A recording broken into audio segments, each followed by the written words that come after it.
Hello friends, I'm back with another video, which is very exciting. I just realized I'm wearing the exact same color I was wearing in the last video I made. Promise I don't just own blue clothes. But hello, my name is Pearl. I'm a master's student here at the London School of Economics studying gender development and globalization. And I wanted to take some time today to talk about kind of grad versus undergrad life, specifically with studies, but I got a lot of questions about social life, work-life balance, etc. So I'm going to talk through some questions that I asked my friends for, and some questions that I had before I came to LSE. I have notes because we're official.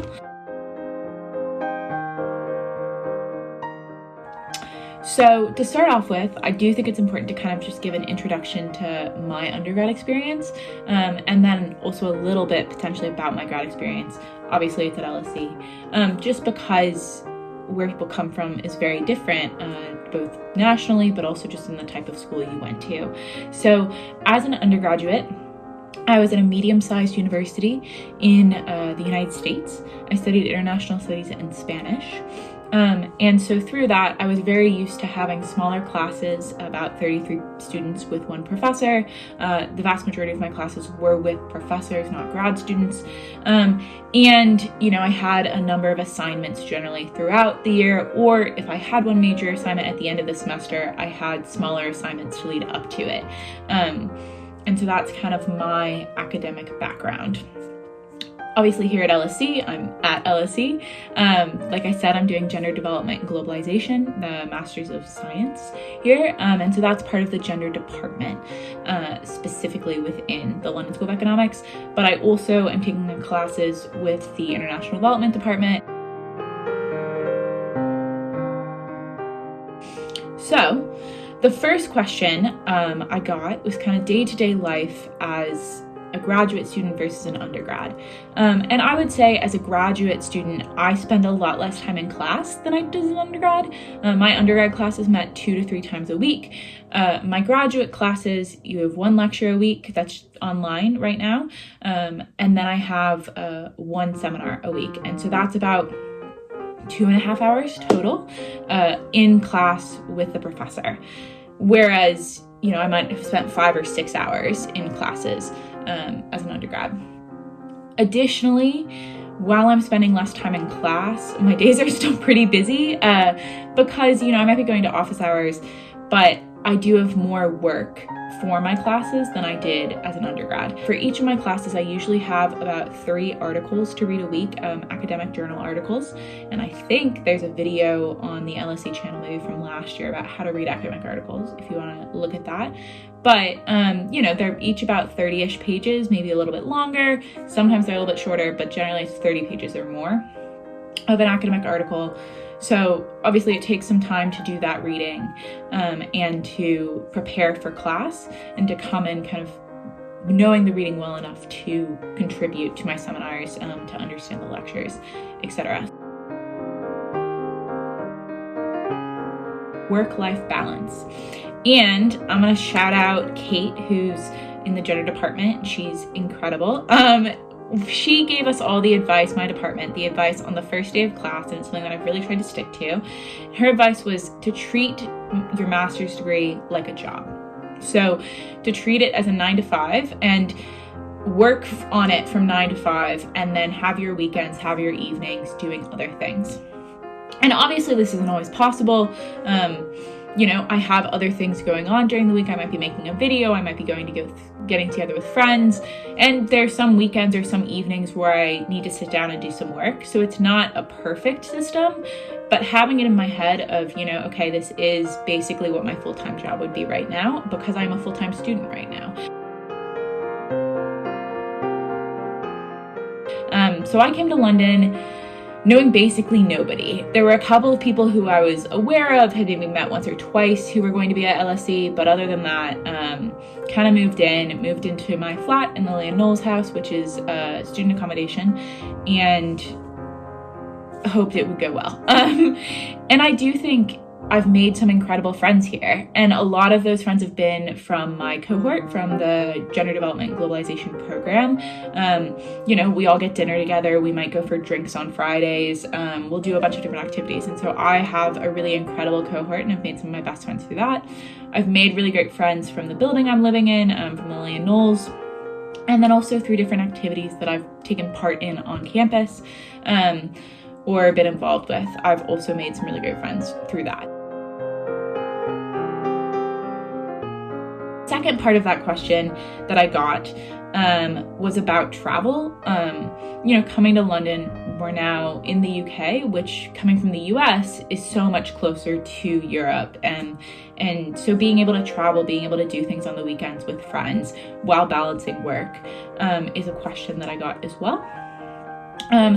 And I definitely have been able to. I've been really lucky. I spent reading week this fall in Dublin, which was incredible. I went to Portugal for a weekend.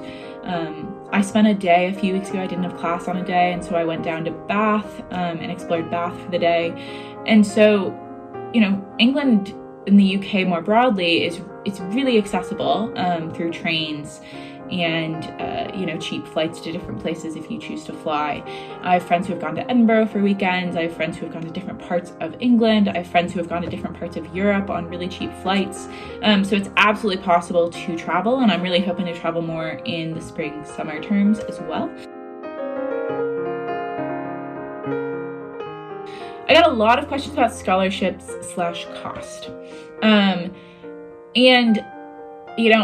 I think there could be a whole video dedicated to this. I'm sure there will be a whole video dedicated to this. But again, coming from a US background, this is a very specific way for me to answer the question.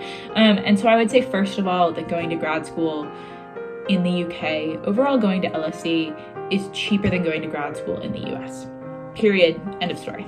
But more specifically, there are a ton of scholarships available, both through LSE and through other organizations, depending on what country you're coming from, depending on your background. Then I got a question about the type of work, and this was a question that I was really curious about going in. I know I had a lot of imposter syndrome before coming to LSE. I originally applied and was like, there's no way I'll get into LSE, which A, you should absolutely apply. If you're still considering it, do it. But B, then I had this whole thing where I was like, oh my gosh, am I prepared? Will I be okay? And first, let me say that LSE has really incredible resources. Like your lecturers, your professors will all be so supportive. But then additionally, there's resources through LSE Life, through just different areas of campus, through departments, etc., helping you kind of figure out how to do readings or how to write a paper or how to do different types of research. I do think the type of work kind of overall was very different than for my undergrad. For my undergrad, I had something due, every few weeks, and it might be an exam, it might be part of a paper, it might be a whole paper, but I had deadlines kind of always coming up. And for grad school, for LSE, I have deadlines, but it's, you have a reading every week, but none of my lecturers, none of my seminar leaders are coming up to me saying, hey, Pearl, just to confirm, did you do the reading? They're expecting it of me, and they're expecting me to contribute in my courses because I am coming in prepared, but there's not a pop quiz. There's no repercussions should I not, other than, for myself. So it is much more self-motivated than my undergrad was.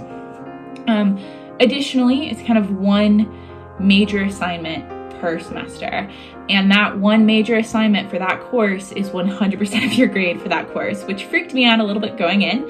Again, there's incredible support for it, and your professors will make sure you're prepared. But it also is something where, you could say, okay, I have this one assignment, it's not happening for 5 months, I'll deal with it in 5 months. And people do that, and that is, great if you want to do it. On the other hand, you also can say, okay, I have this in 5 months, how do I split it up? How do I think through it and talk to my lecturer, my seminar leader about it beforehand? And that's what I've really tried to do. But it is something, again, like with the readings, it's a very self-motivated thing of, you have to finish it by the deadline. How you do it is entirely up to you. So those are kind of the top 5 questions I got. about grad school versus undergrad, definitely please put in the comments if you have other questions. Definitely reach out to admissions at LSE, reach out to, if you're already accepted and know you're coming when you're watching this, reach out to your program if you have questions. I think the best advice I have for grad school is, building those relationships, putting effort into those relationships, going to office hours and asking questions and asking people about their research.